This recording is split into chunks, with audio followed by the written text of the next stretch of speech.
สูค่ะวันนี้ก็มาพบกันเฮาสองก่อแทงเหย้าเนี่ยค่ะเนาะค่ะเมื่อในเฮาสองก็ได้มากินข้าวมุนเผ็ดเสเพิ่นในกำพร้านะครับเนาะนะครับซื้อมาตามกินด้วยว่ามันได้เผ็ดดันนะครับเนาะหันเพิ่นกินแล้วก็ลงใน YouTube ในแบบได้เผ็ดหนานะครับเนาะเต้นอันเฮาข้าวซอยอันเผ็ดเสเพิ่นในกำพร้าได้กินเยี่ยวกับเยี่ยวเผ็ดเต้นะครับเนาะกินน้ำมดกินน้ำเสียงไรนะครับเนาะอันนั้นเฮาได้มากินจ้ามด้วยเป็นข้าวมุนทีนี้ยังเป็นมันอาลูกโคเพชรเห็นเปิ้ลนะคำผ่านนะคะเนาะว่าเป็นความไทยก็นะเซเว่นก็ลีนะครับเนาะลูกโคมันฝรั่งทอดนะครับเนาะเอาค่ะเดี๋ยวมากินจ้อมกันนะครับเนาะครับกรอบเป็นเลยซื้อมา3กล่องนี่ก็มาแก่ต้องกันเลยเนาะ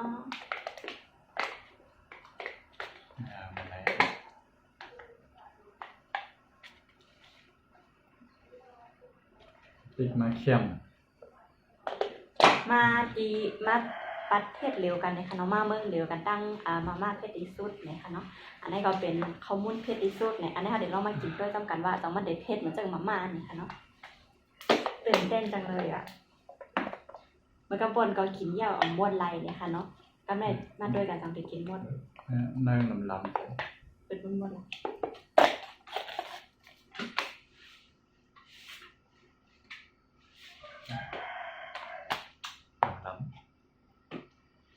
นะคะ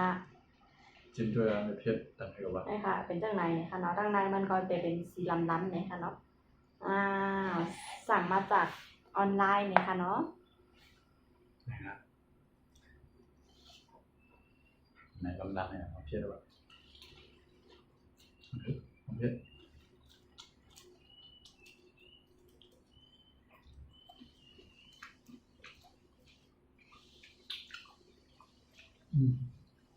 ได้เพชรต่อเลยเพชรอะไรเรียนของที่เขาได้ทำเพชรอ่ะ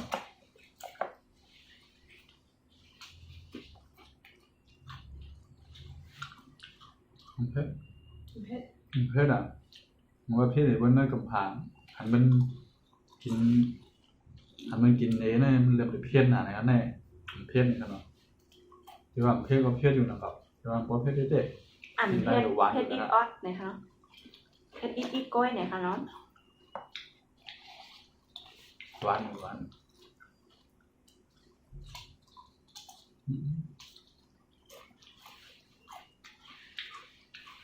เรียกว่าเป็นเพชรหนาเนี่ยค่ะเนาะเต้นแต่ว่าด้วยอันป้อเพชรกระเฮินเนี่ยค่ะเนาะก็อันเพชรแห้งหนาเนี่ยค่ะเนาะอันจะว่าเพชรแต่ว่าเพชรอยู่แต่ว่าเพชรแห้งค่ะเนาะนะคะเดี๋ยวเป็นข้างในนะคะเนาะมันจะเขามันรูทอดนะเซเว่นเนี่ยค่ะเนาะแต่ว่าอันนี้ก็เดี๋ยวเป็นสีล้ำเนี่ยค่ะเนาะทันยูทูบเบอร์หลายๆคนไทยกินเนี่ยค่ะเนาะบอกว่าเพชรหนาเนี่ยค่ะเนาะอันนี้ก็ใครลองเนี่ยค่ะเนาะลองสั่งมาซื้อกินด้วยเนี่ยค่ะเนาะแต่ว่าอันนั้นป้อเพชรค่ะนะป้อเพชรค่ะบางความหมายรู้ความหมายว่ามันฝรั่งหนึ่งด้วย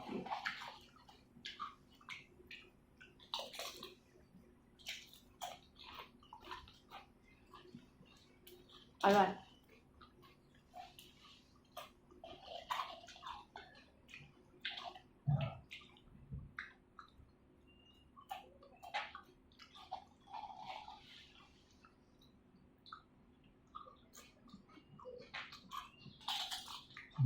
เชื่อแล้ว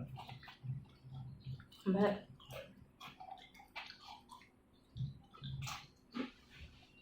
อันเผ็ดนะคะเนาะสรุปแล้วไม่เผ็ดนะคะ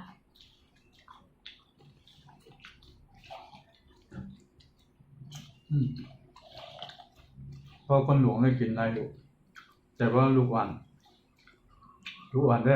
เทียบอยู่ในข้างนอก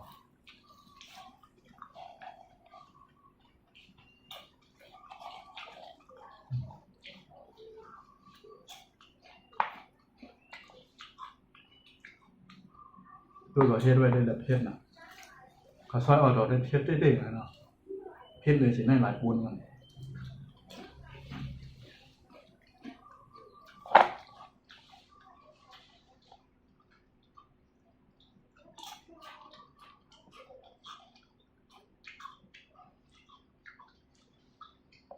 ไม่เผ็ดนะคะอร่อย อร่อยอยู่ หวานอยู่นะคะเนาะ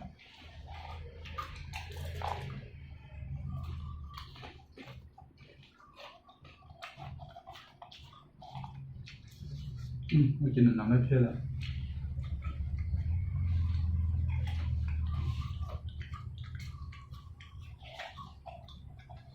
อันนั้นได้กินก็บ่กินน้ำอีกก็กินแล้วก็เผ็ดมากอีกนะคะเนาะแต่ว่าบ่ว่ามาได้เขาจะเอาต่อได้นะคะเนาะกินกำเหลวก็คู่เลยนะคะเนาะเผ็ดขึ้นมาในสมองแล้วก็บอกว่าเผ็ดหมดนะคะเนาะ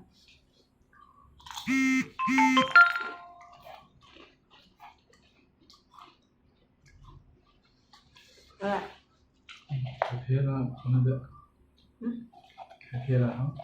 เผ็ดแล้วค่ะเขาบอกได้เผ็ดแล้วเนี่ยค่ะเนาะเขาบอกว่าเผ็ดยาว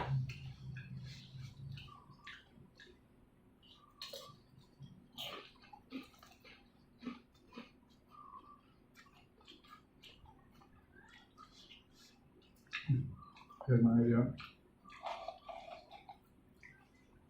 น่าเผ็ดนะอันนี้เพิ่นก็ได้มีคำเตือนมันอยู่นะคะเนาะว่ามันเผ็ด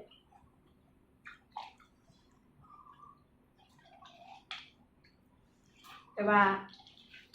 มันเผ็ดเหมือนมาม่านะคะเนาะมันก็บ่นกินมาม่าเขาจะต่อเผ็ดแน่กินน้ำมดไรให้ก่อนนะคะเนาะอันนี้ก็พอได้หมดอันตั้ง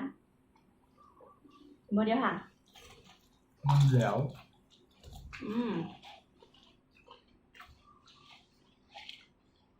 มันเหลวนะ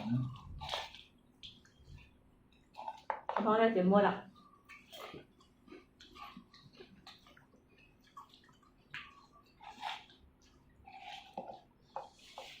กินน้ำมาได้เผ็ดยาวค่ะเผ็ดมาละลายอ่ะ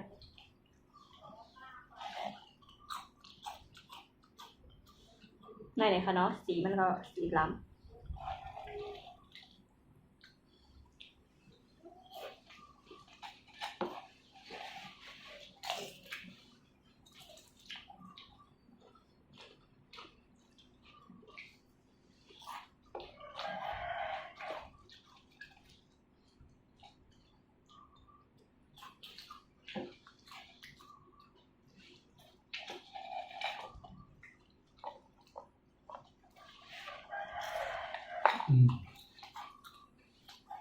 หวานหวานหวาน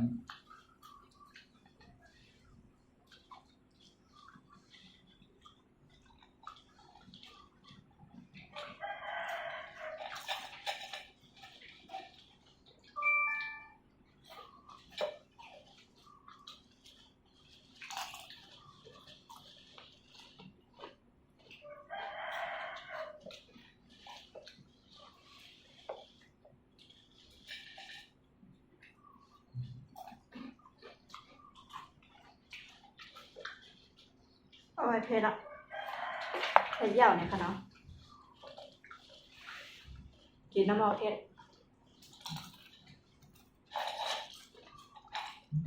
เหลวอ่าโอ้ไม่เหลือใช่ไหม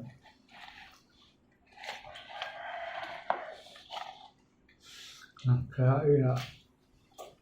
เผ็ดกับหวานตึกเมียนะ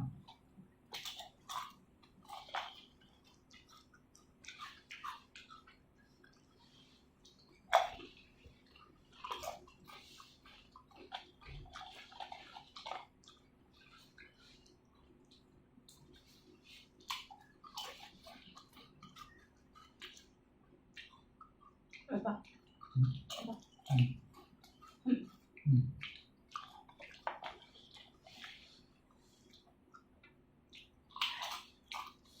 กินก่อนกินมากก็เผ็ด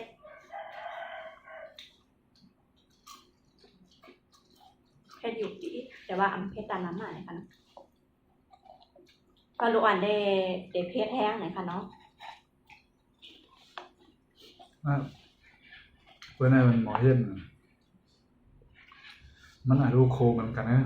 มันอาลูกโคเมื่อเขาในต้องขายถง5 ปากเลยน้ำมันน้ำถ้าอันแน่ก็เลยแน่บอก2-3 เพลงแล้วเนี่ย อืมสิ มันโดมมันเมืองเขาเลยเหรอเนี่ยเกียง สอง ป เพ ลา ล ย งสองเพลง 2 เพลงเนี่ย 2 เพลง 3 เพลงเนี่ย โตไปก่อนบอกเพลงปลาย2 เพลงเนี่ย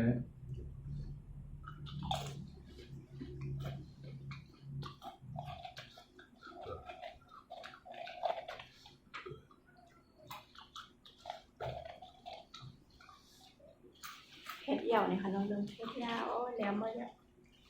โอ้โห ฮะ มาลูก